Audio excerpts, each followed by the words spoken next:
What's going on, guys? I'm in Advantage and welcome to HUD Tips, a 30-day video series designed to make you a better player in NHL 22. Over the next 30 days, we'll be covering everything you need to know both on and off the ice, from team building to offensive and defensive tips, as well as other ways to improve your game. If you guys enjoyed the video, make sure you go ahead and click like, and if you'd like to follow along for the journey, make sure you go ahead and click subscribe. Without any further ado, let's get right on into it. In today's video, we're going to cover how you can improve your passing in NHL 22.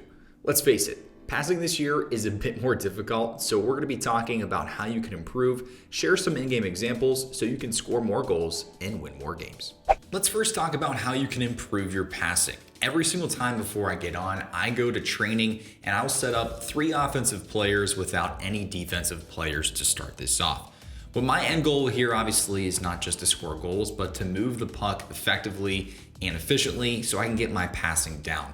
As you can see here, there's a couple different examples. I'm really trying to focus on quick puck movement and making sure that every single pass I make is going to be on my teammate's stick correctly. So again, this is just a great way to get warmed up and start off. From here, I like to change it from rush to breakout, and I'll do something like a 5-on-5 breakout. Here's where I'm going to be a little bit more focused on the passes that I'm making, and evidently I'm trying to score some goals.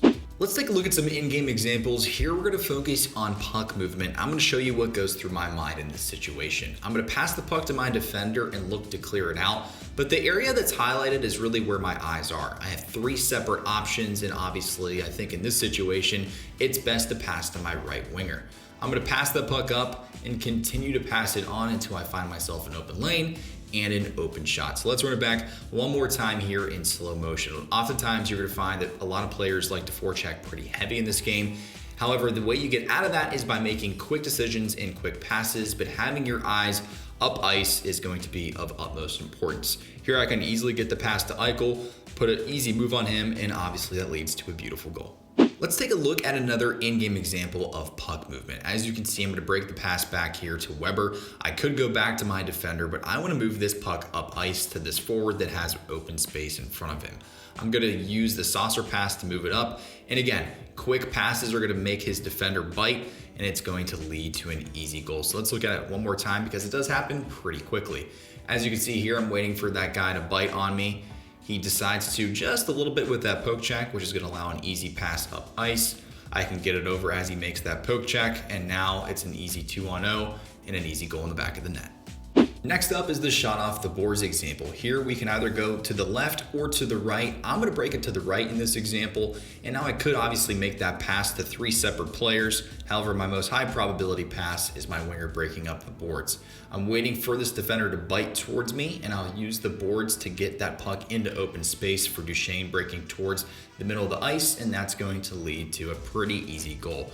Let's watch it back one more time here in slow motion.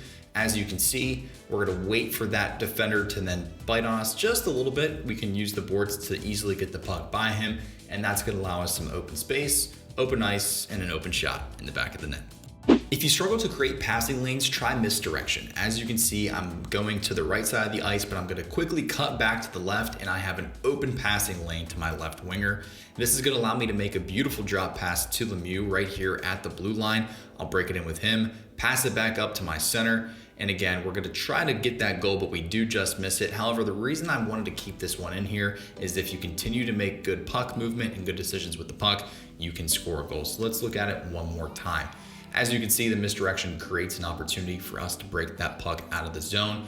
We're going to then pass it off to our center, and then we're going to leave a drop pass there right at the blue line, pass it back to Duchesne, and quite frankly, I should have scored on this one-timer over to Matthews, but his defender just so happened to be in pretty good position. However, being that we got the rebound here, we're going to continue to work and rotate this puck. As we're skating to this side of the net, we're going to pass it off the boards to Lemieux, and that's going to lead to a pretty wide open goal in front of the net. The next example we can take a look at here is the saucer pass. As you can see, I'm trying to highlight that player on the right-hand side.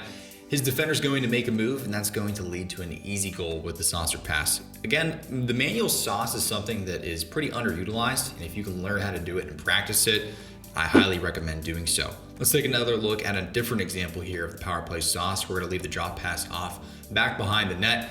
Wait for this forward right in the middle in the slot. A lot of people like to just play in the middle of the slot On the penalty kill, he's gonna overcompensate, and we're gonna make sure that we get that goal buried in the back of the net. So let's look at this one more time. Obviously, some puck rotation is going to be a good thing. A lot of players like to follow you if they do chase you behind the back of the net. A drop passes or just a bank pass is pretty effective in getting that lane to be opened up. We're gonna wait with Matthews here. I can see his player is just gonna be camping out there in the slot, and that's gonna lead to an easy open lane. For our next example, we're gonna look at just another puck rotation in the zone. There's nothing really flashy or fancy here, but puck rotation, if you can practice it effectively, is going to lead to open chances. Let's look at it one more time here in slow motion. I'm a big fan of letting the puck go by sometimes as long as I have that defender. Again, it's all about creating misdirection, so then you can open up those passing lanes.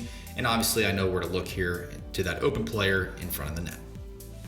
This is a sneaky one. This is the out of the box thinking on the penalty kill, which can lead to some pretty cheesy goals. I love it. So as you can see here, there's 2 seconds left on the power play. I'm gonna make sure I shoot this puck right out of where that player is coming out of the box. And oftentimes you can get yourself a nice breakaway.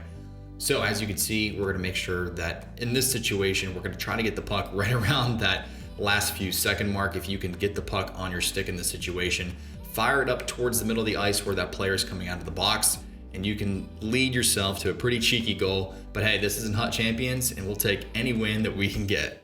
That's it for me on this one, guys. Thank you so much for watching. If you did enjoy the video, make sure you go ahead and click like. And if you'd like to follow along for more Hut tips, make sure you go ahead and click subscribe. Again, I'm Main Advantage, and I will see you guys next time.